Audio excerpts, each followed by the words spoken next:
Hello, welcome back to Gecko Tech and Gaming. I'm Kyle, and it looks like Pwnage has come up with a new proprietary design for an ambidextrous symmetrical mouse.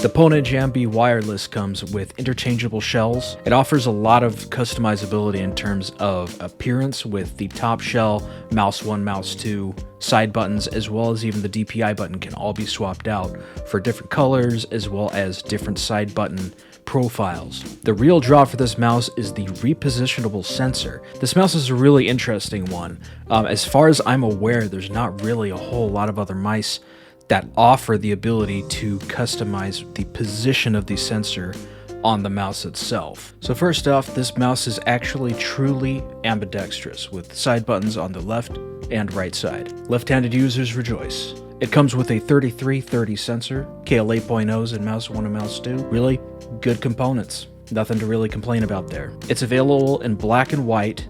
Every model that you get will come with top shells that come with and without holes. But you can choose for the body, similar to their other offerings.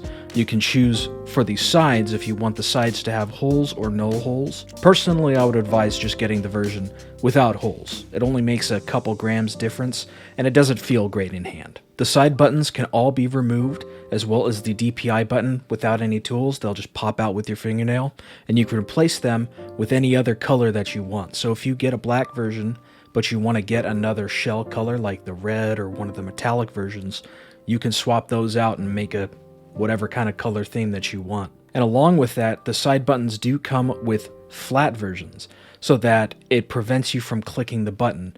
Now the button will still technically be there. It is slightly raised past the side of the mouse, but it prevents the button from being depressed in clicking. So even if you're putting pressure directly on that side button, if it's the flat version, it won't activate. Now the shape is really interesting. This is the same dimensions as the Sim 2 or the Viper Mini, but the shape is almost really a spitting image of the Logitech G Pro Wireless. So this is a very safe shape. It's loved by a ton of people. Personally, not for me, very potato-y, a little too starchy for my taste. But for a lot of people, the G Pro Wireless shape is excellent. So if you like the G Pro shape, but you're just looking for a smaller form factor, the Ambi will fit that niche perfectly. And of course, the main event for this mouse is that repositionable sensor. It comes with 2 screws on each side of the sensor that go along these rails. You unscrew those 2 screws, slide the sensor up and down depending on wherever you want it to be. Once you have it in a spot that you want to test it out and see how you like it, tighten the screws back down and you're good to go. The way the screws work is honestly just by friction, and the bottom housing of that mouse is plastic, so I wouldn't tighten it down too hard. My advice is once you get it to a position where you think you're gonna like it, just tighten it down. Don't tighten too much. You don't want to strip out the screws or damage the plastic, and just let it sit. Because of how it works just with friction with the screws, I'm not super confident in how well it would handle repeatedly, like over a long period of time, loosening the screws and tightening them back down over and over. But, you know, honestly, you'll know what your preferred sensor position is once you try it, so it shouldn't take you long to figure out. Now, as for my personal experience with the mouse so far, there's a few things to talk about. Normally, I like to give it a good amount of time to test it and get used to it. However, I already know the shape of the G Pro is something that I don't like. So I performed fine in-game with it, but it's just not the shape that I prefer in-game. But again, the G Pro shape is super popular, very safe shape. It's not too radical. This is a pretty easy recommendation in terms of form factor. The matte coating is very nice. Does pick up a little bit of oil, but nothing too bad, and it feels very nice in hand. Even if you're someone who gets sweatier palms, the coating on this mouse is very nice. I think this will work great for you. Now, the lighting was kind of a bummer. The rear LED looks great, very bright, very vivid, but the lighting on the scroll wheel is very dim. You can see here that the rear LED is nice and bright, deep color, vivid, while the scroll wheel is really dim. What you're seeing is the rear LED at lowest brightness and the scroll wheel at max brightness. So a little disappointing that way. For me personally, I don't care. Something for you to consider if the LED lighting is something that you value. Now, that repositionable sensor is very valuable. For me personally, I already know that my preferred sensor position is middle of the mouse or rear of the mouse.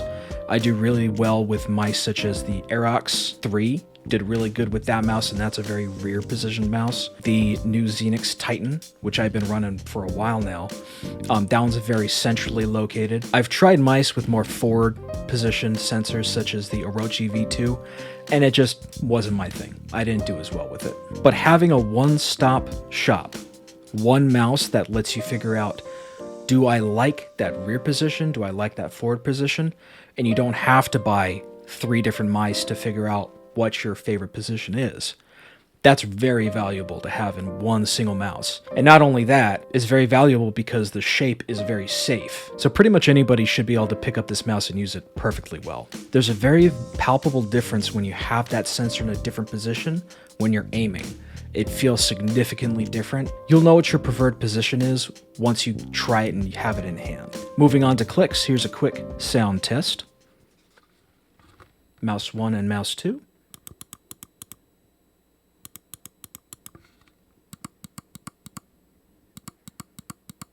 Side buttons.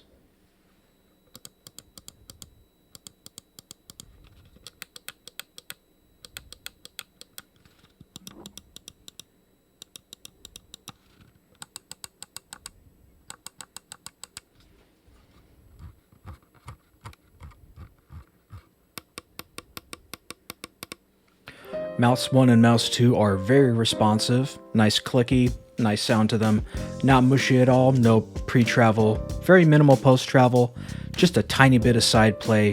They feel really nice. Scroll wheel is very pleasant sounding, not very loud, no squeaks, but it is a little bit light. I prefer my scroll wheels to have a little bit more tension to them. But the predefined steps are very noticeable, perfectly usable. Now the side buttons we really need to talk about. The front side buttons have just a tiny bit of pre-travel and a bit of post-travel, nothing too far out of the ordinary for side buttons. But the issue is with those rear side buttons. They are really bad. The tensioning is really, really light, so they're very easy to depress. But the other issue is there's really no pre-travel, which normally I think that's a good thing.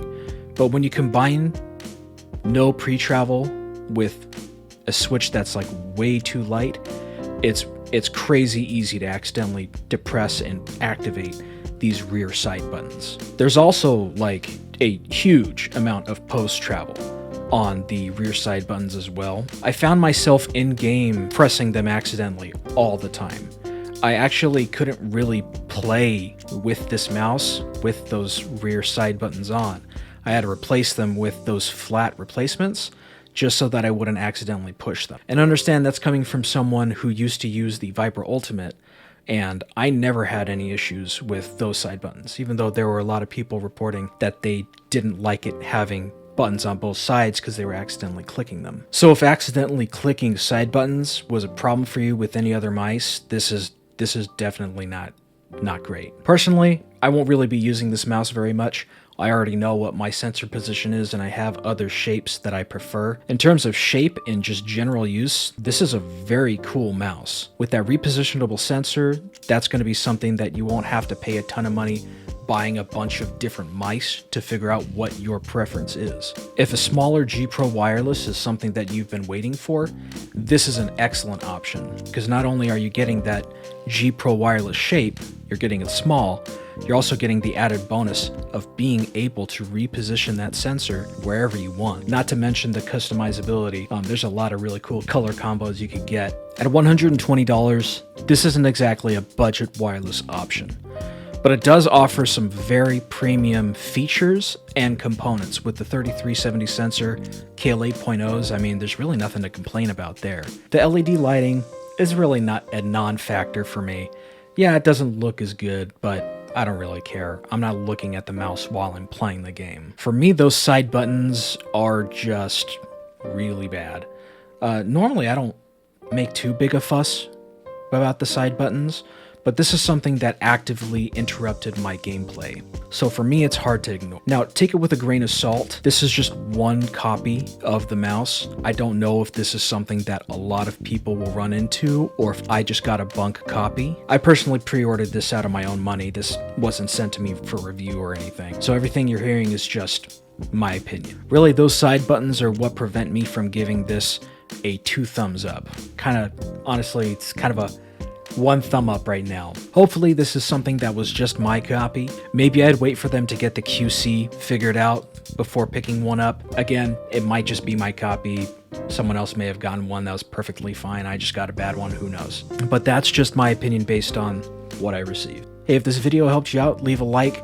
Comment down below if you have any questions about the mouse, anything I didn't cover, or anything that you want to know that didn't come up in the video. Subscribe if you want to see more videos like this, and thanks a ton for being here. I really appreciate your time. Until next video, take care, God bless, and I'll see you on the next one, okay?